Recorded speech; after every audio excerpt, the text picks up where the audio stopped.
أعوذ بالله من الشيطان الرجيم بسم الله الرحمن الرحيم.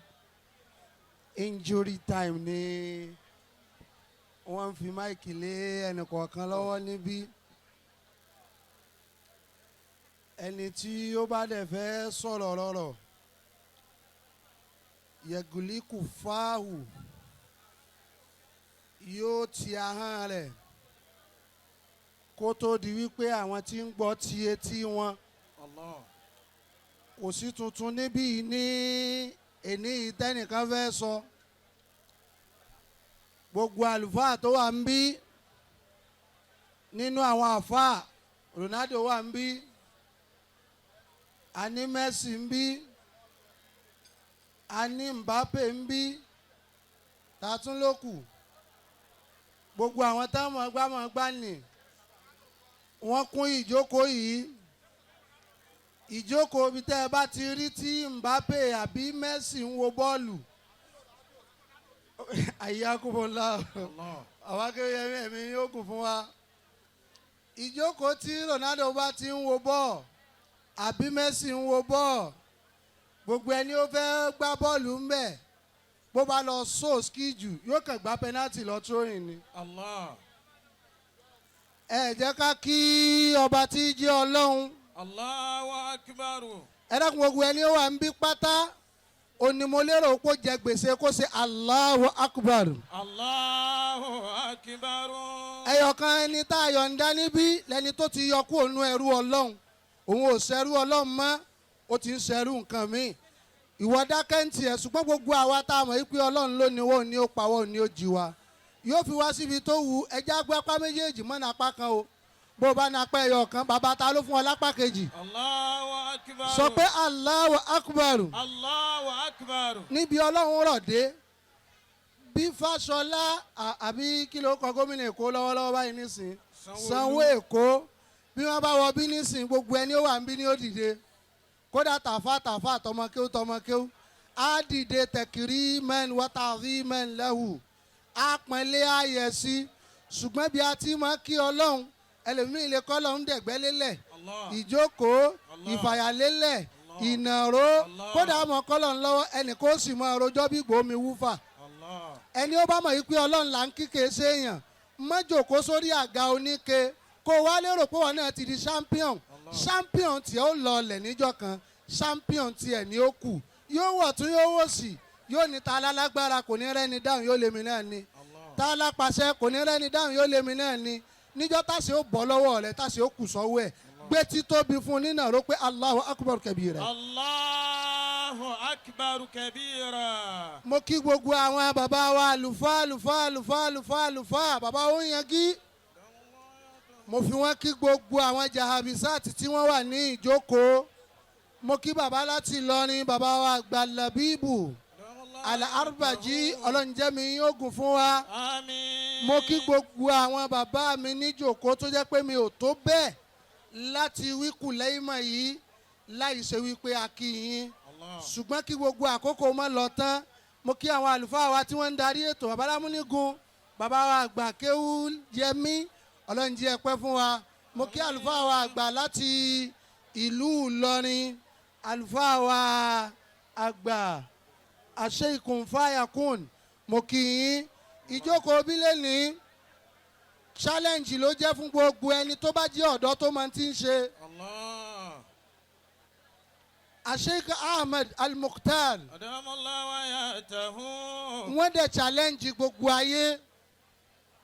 Ìpè eléyìí ní evidence tiwa wípé àwọn bàbá wa àlùfáà ni wọ́n.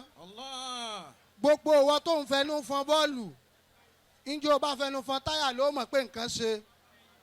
Ẹnu lásán ló ní, bíi tàtàkà àbájáka ni wọ́n ń pè é. Sheikh Ahmed Al-Mukhtar lónìí wọ́n ti jẹ́ kó yé wa wípé ẹnu ò ṣe. Ọmọ àmì tí wọ́n bí láti ilé àmì, kán bí ni láti ilé àmì ò tó kéèyàn náà ó lámì láyé.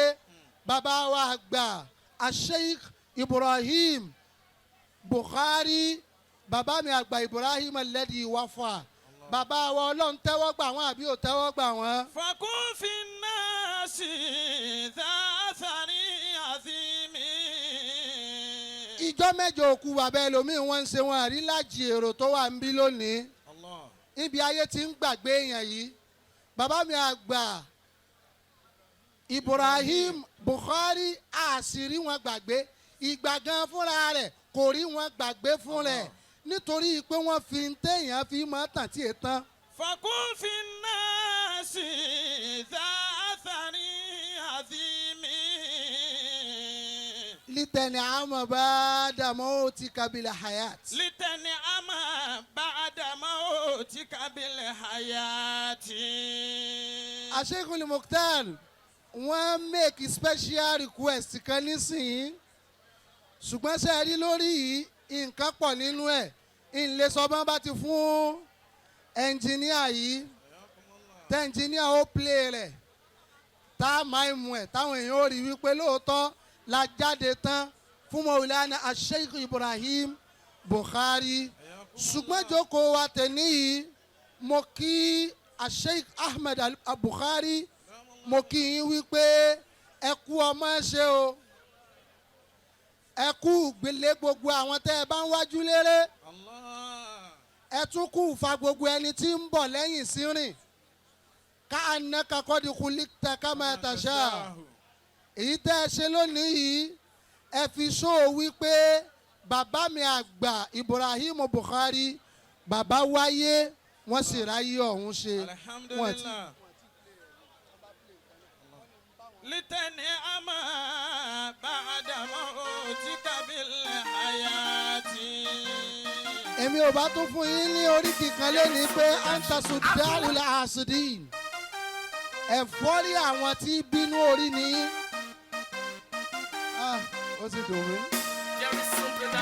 afúláhà sáyidúnà wàlá àbídúnà ìsìlímọ̀ ọ̀làhùn àjáwò lè bùtúnà àṣàrò làyìn làlíyà ti xùbà fọ́nkọ́dà lẹ́lùhùn wàhùn sáyirúnà ṣàkàlàtìhùn ìbádàtúláyà hàtà àṣìbànàṣù ànàfíyàn jùlọ́lá.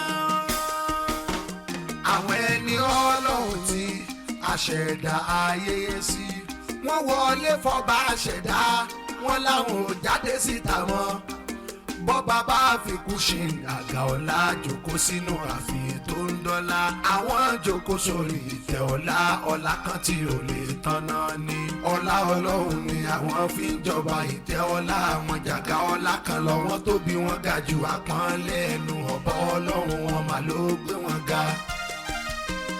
àlùfáà aládùúrà ní yàrá bùkátà tẹ̀ ń gbọ́ màgá ẹ̀ ń jago pẹ̀lú tẹ́sí bí púpọ̀ yìí ò sì mọ́ láyé. ẹ̀yin bàbá ẹ tí wọ́n ṣùgbọ́n dé ẹ̀kọ́ sínú ìfẹ́ ọlọ́run tó dáyé. ọ̀bọ ọlọ́run bá wa kẹ́ àwọn tànà o torí pọ́lá àwọn làwa fi mí. èmi ẹ̀ ṣe eré eléyìí kan o torí Sheikh Mukhtar ni o. Allah tagammadahum birahama fún wa lálùbáríkà bí wọn. ẹ kàn máa bá mi gbé fún wa lálùbáríkà bí wọn.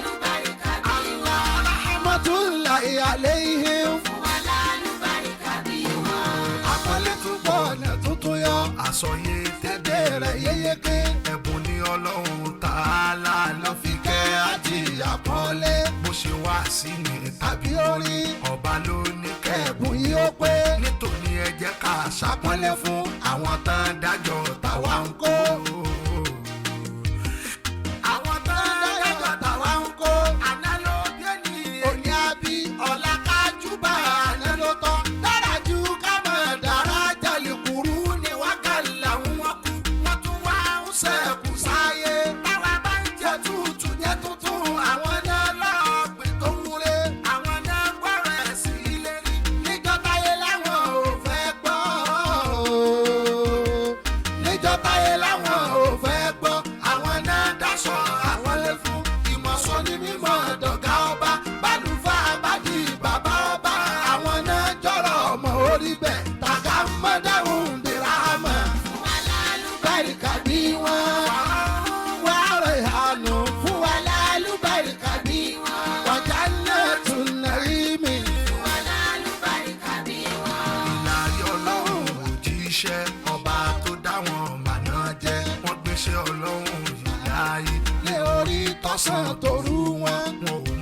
jíṣẹ́ rẹ̀ bí tí. wọ́n jíṣẹ́ ọlọ́run làjẹ́ pé Mashallah. ọkọ̀ kẹ́mi àwọn bọ́ bó bá jẹ́ lọ́nà àdínì àwọn náà mú fi ṣàgá wọn. tẹ̀sùbà ṣàlàyé wọn. àwọn náà mú fi ṣàgá wọn. tẹ̀sùbà ṣàlàyé wọn. yàrá ló ń gbé wọn jù tá lọ.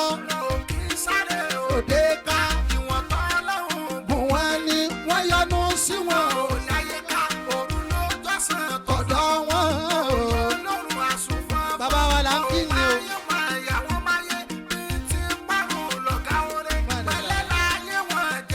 Ibrahim Bukhari. Madawun birahama. Àwọn ẹni tó lọ́wọ́ ṣàpọ́nlé fún. Ibrahim Mẹ́lẹ̀dí wàfà. àwọn tó jẹ́ pé fẹ́ ìláyé ló máa ń jẹ́fẹ́ ọkàn wọn. máa ṣe ọlọ́run mà ló ń jẹ́ dandan nígbà yà wọn. ìjọ tí ayé lè mà náà wáyé wọ́n dẹ̀ tún rádì Masha Allah. àwọn kan ní oògùn tó ń Jùzí jẹ́ tí wọ́n tí kan wọ́n fẹ́ jẹ́ tó. lẹ́bọ̀ ìka èèyàn nájọ gbá ayé papọ̀ wọ́n tún wá Mẹ́rẹ̀lá. rí tọ́lọ́ gbélé Kéétì wọn. Wọ́n tún wá rí tàbí mi lọ. yẹ̀bù ní Ríta àlàdá ọmọ. Wàyà mọ́lù nàkọ́ ìrà. Búyù tàkọ́ fún. Wàhálì bàtà lè rọ́bì. ọlọ́run náà máa mà Ẹ bá wálé ẹnjìníà. bá ṣe o. Ẹ wálé. Nígbà tó jẹ́ wípé ká kọrin àyàbá ni ojú ọ̀nà àwọn tó bí wa ònìkan kọ́ mọ̀ ń kéwú kan ṣe wá sí. Ẹ bá wa nàka sí Maulana Sheikh Al-Mukhtar. Ẹ bá wa sọ fún wọn wípé ẹ lò lẹ̀pẹ́. Mo fẹ́ abiyamọ tí yóò bá wa nàka sí wọn dáadáa tí ò ní torí ìsẹ̀mú àbámọ́là tó ń fi síbí jẹ ó pẹ́ ju aago méje yóò ti dàìjẹ́sì ṣùgbọ́n lọ́wọ́ gbọ́dọ̀ gbẹni re lọ́wọ́ wa. ọ̀rọ̀ yín dà gẹ́gẹ́ bíi 6 àti 9 ni bó bá kọjú sẹ́nìkan yóò máa jẹ́ 9 bó bá kọ̀yìn sẹ́lòmíì yóò máa jẹ́ 6. àlùbáríkà ara yín lè fi ń jẹ́ 9 tẹ̀ ń jẹ́ bá a bá kọ̀yìn kalẹ̀ 6 lẹ́lòmíì ó pé bá a sì kọ̀yìn kalẹ̀ àwa tá a kọ́ láàmọ̀ pé 9 ni. Ọlọ́run wá wọlé àlùbáríkà tó fún 9 pé àpadà sí ibú kì í bá a bó jẹ́ ×1 9 ni bó jẹ́ ×2 dàpọ̀ padà 9 ni bó jẹ́ ×3 dàpọ̀ padà 9 ni. wọ́n wá ń ka òǹkà 1 2 3 lọ wọ́n wá ní 7 8 9. ẹ dákun kí ló fà á tí 7 fi ń 8 9 àti ìrí pòfẹ́sọ̀ kan tí yóò sọ a jẹ́ pé kò sígbà tó lórí burúkú ó máa fẹ́ràn olóríire yóò máa hẹ́ẹ̀tì olóríire ni tó bá jẹ́ wípé ìwọ tó wà ń bí 9 ìwọ náà èsè 7 tí yóò máa hẹ́ẹ̀tì 9 nàka sí wọn pọ́ lọ́njì ẹ̀pẹ́ láyé. ọlọ́njì ẹ̀pẹ́ láyé. ọlọ́njì ẹ̀ ló lẹ̀pẹ́. ọlọ́njì ẹ̀ ló lẹ̀pẹ́. ọlọ́mọ mú yín. ọlọ́mọ mú yín. ọlọ́mọ fàyín fámú ni. ọlọ́mọ fàyín fámú ni. má padà nínú ìjọba yín. má padà nínú ìjọba yín. Sheikh Mukhtar. Sheikh Mukhtar. Muhammadu Rasulullah. Muhammadu Rasulullah. bẹ́ẹ̀ ti rí ẹ̀pẹ́ láyé tó. bẹ́ẹ̀ ti rí ẹ̀pẹ́ láyé tó. wọn à ní fàyín tẹ̀tẹ̀ lọ bẹ ọ̀tá yín. wọn à ní fàyín tẹ̀tẹ̀ lọ bẹ ọ̀tá yín. èèyàn mẹ́wàá tí òfin àbáyé ó tètè kú èmi gẹ́ lè mú 10,000 fàlàyé. 10,000 ẹ bá mú pọ́ọ̀sì mi. Allah ọlọ́mọ jẹ́ bàbá ó tètè kú. a fẹ́ fi síwájú àwọn àgbàlagbà ni o.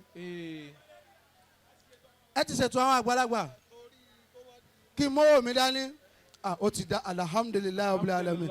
ẹ ṣe tẹ́ kó mi sínáwó torí Sheikh Al-Mukhtar ìjìnjẹ ọlọ́run mo kọ́kọ́ kí ọba tó ń gbọ́ bàdé kó mo kọ́rí kí mo wá rí fọ́ba téèyàn ń kọ́jí kí tá náwó méjì sókè tá fi ń kí ti dúró ti kúnlẹ̀ mi mo fi kí máa tún forí balẹ̀ máa kí torí pé ṣé ọwọ́ rẹ̀ fa kíkí òṣùbà mi fọ́bọ̀ olóríkì táwọn ayé ń kì láwọn oríkì tó fara mọ́ káàkì. Salamu alaykum wa rahmatulahi wa barakatuh. ẹ gbé ọlọ́run tóbi ẹ wo bí wọ́n ṣe ráìtì fíìmù yẹn wọ́n fi everybody sí suspense. ọlọ́run kó jẹ́ kẹ́yìn ní ogun lẹ̀ dáadáa. Amina. gbogbo abiyamọ tí ń bá mbẹ́ ń bí sọ pé amina kí n gbọ́. Amina. ìwọ́n tó fẹ́ bírú Mawlana Sheikh Ahmadu Mukhtar lọ́mọ sọ pé amina kí n gbọ́ dáadáa. Amina. ògo làwọn náà bí pẹ̀lú ògo ọlọ́run. Amin. à ń lọ sí ìlú Bádíà báyìí. bàbá àṣẹ ń lọ Bádíà yìí bàbá mi Mawlana Sheikh Hanafi al-Mubarak mo fẹ́ tọrọ dẹ̀ kí kọ̀ọ̀kan péré lọ́wọ́ yín